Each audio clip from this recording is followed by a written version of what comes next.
I'm Rich Melvin, and this is Tom Stevens. Tom and I are both engineers on nickel plate Burke 765. Today we're going to begin by showing you what some of the locomotive's appliances look like. And yes, this really is the 765, although right now it's dressed up as Chesapeake and Ohio 2765. We're going to begin in the cab, where Tom is going to show you some of the controls and explain a little bit about them, and I'm going to go up top and show you where the various appliances are out on the locomotive. Tom, why don't you head for the cab and I'll climb up top. Okay, Rich? While I'm running the engine, I have quite a few valves that I have to operate, and the large valve right here handle is the throttle, and that in turn operates the valves up in the forward part of the locomotive, which feeds the main cylinder valves. As we increase our speed, we need more power, of course. The handle comes back. As the throttle valve handle comes back, it gets back to the point up here, which we call the company notch, and it does become quite noisy in the cab at that point.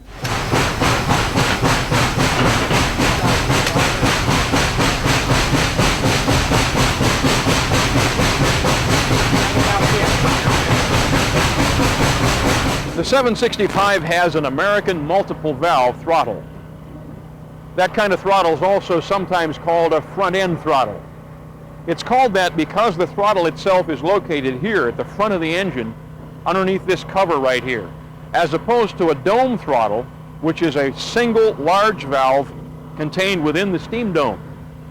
The multiple valve throttle or front-end throttle was a vast improvement over the dome throttle. The throttle is operated by this long reach rod here. This reach rod goes clear back to the cab. When Tom pulled the throttle back there to move the engine, this reach rod will move forward, moving this lever and thus opening the throttle valves one at a time until, when the throttle's on the roof, they're all open. This is known as the reverse lever.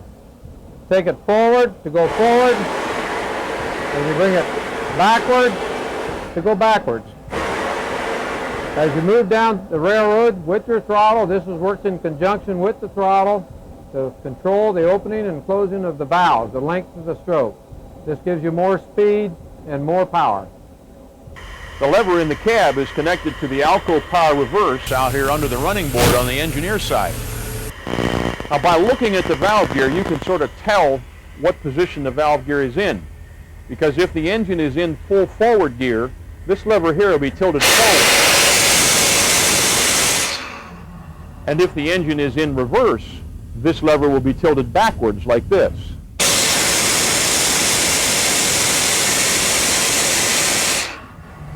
And if the gear is on center, or in neutral, so to speak, that lever will be straight up and down, just like this. This is the injector. This is one of two ways that we put water into the boiler. The other way is the hot water pump, and this is a Nathan injector. Before you activate this, you have to prime it first with cold water. Wait a few seconds. It is now forcing water into the boiler.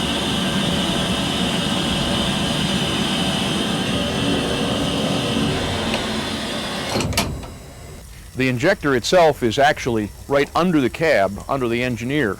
This is a Nathan 4000 injector, and it delivers the feed water from the injector to the boiler through this pipe to a check valve on the side of the boiler up near the front. The water actually enters the boiler up here towards the front at this check valve. The reason the check valve is way up here in the front is because this is the coolest part of the boiler. So when the relatively cold feed water is put into the boiler, it lessens the thermal shock on the boiler by having the check valves way up here forward where the boiler is the coolest. There's an identical check valve on the opposite side of the boiler for the Alesco feed water pump. And in this engine, the fireman operates the feed water pump. This is the feed water pump valve, which is controlled by the fireman. And what this does is operate a hot water pump that forces the water into the boiler after it's been heated by the exhaust steam. The fireman uses this gauge here to regulate his water as we're moving down the road. The feed water pump consists of three main parts: the cold water pump, the hot water pump, and the heater section. This is the cold water pump. It's a rotary type pump. Takes cold water from the tender and delivers it through this pipe up to the heater. The hot water pump and the heater are both up here. When the cold water pump pumps the water to the forward part of the engine, it pumps it up here to this square box affair right here in front of the stack. This is the feed water heater right here. This is where a portion of the exhaust steam is brought into contact with the water to preheat the water before it goes back down under the running board to the hot water pump right down below. Let's go look at that. The hot water pump is on the left side of the engine towards the front, and it's a reciprocating pump. This is the pump that actually pumps the water into the boiler through the check valve up there on the side of the boiler. This is one of the most important valves on the engine. This is for the cylinder cocks. When you come this way, they're open, and when you close them this way, they are closed. This is the business end of the locomotive. This is where all the mechanical action happens. This piston here is the valve chamber. This is the main steam cylinder down here.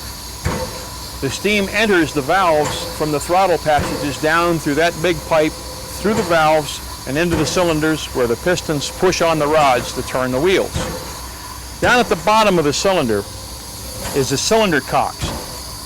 When Tom operates that valve in the cab to open the cylinder cocks, water comes out. And when he operates it to close them, they close and the exhaust stops. All that is a valve down in the bottom of the cylinder that opens to allow water, like you just saw, to escape. The reason for that is the cylinder's cold when the engine's first starting out. Any steam that goes in there has very little superheat in it, and that combination causes the steam, some of the steam to condense back into water.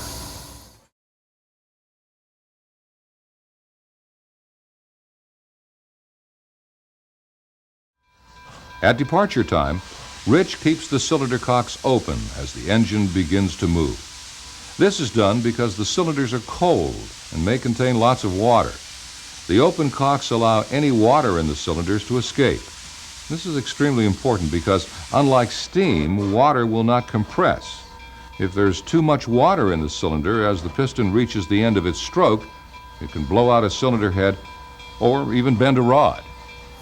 As the cylinders warm up, as the steam gains more superheat, as the superheaters get hot, the steam gets hot enough that it does not condense back into water. It stays good dry steam, and at that point you don't need to have the cylinder cocks open anymore. There's no water in the cylinders. We've modernized our locomotive with a 26 brake stand, and the way it operates, the red handle is for the train line, sets the brake, and this is the independent for the locomotive. You can bail that off, and as you move your handle this way, train brakes are off. Tom mentioned bailing off the independent brake, which would release the engine brakes. Why would we want to do that? There's really two reasons: driver tire heating and the control of slack in the train. The independent brake operates these big shoes here. There are several of them, one on each driver, that press against the driver tires to generate the braking force. In the process, they also generate a lot of heat.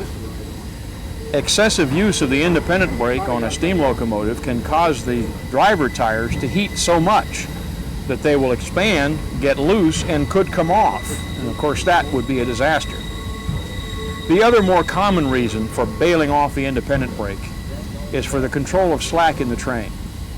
You see, when we run a passenger train, we use a braking technique called stretch braking, which means we try to keep all the tension in the couplers stretched at all times. To do this so that there's no slack action in the train. Slack action can cause different cars of the train to jerk back and forth, and at any time in one of these passenger trains, there's a lot of people standing up, walking around. They could fall down, could even spill the drinks back in first class. The real reason is to give the people a smooth ride, to make safe starts and stops. Using a stretch braking technique, Every car in the train starts and stops together because the whole train is moving as one unit. Unlike a freight train, which when starting has to take slack and then start one car in a train at a time.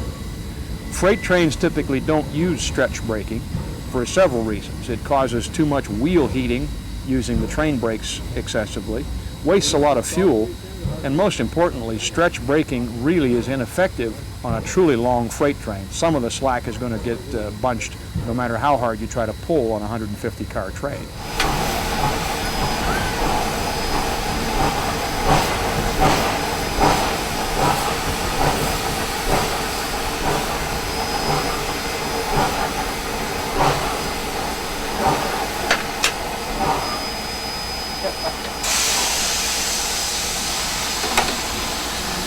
That's a good stop, 767, and change ends. Come on, boys, get your hands on there.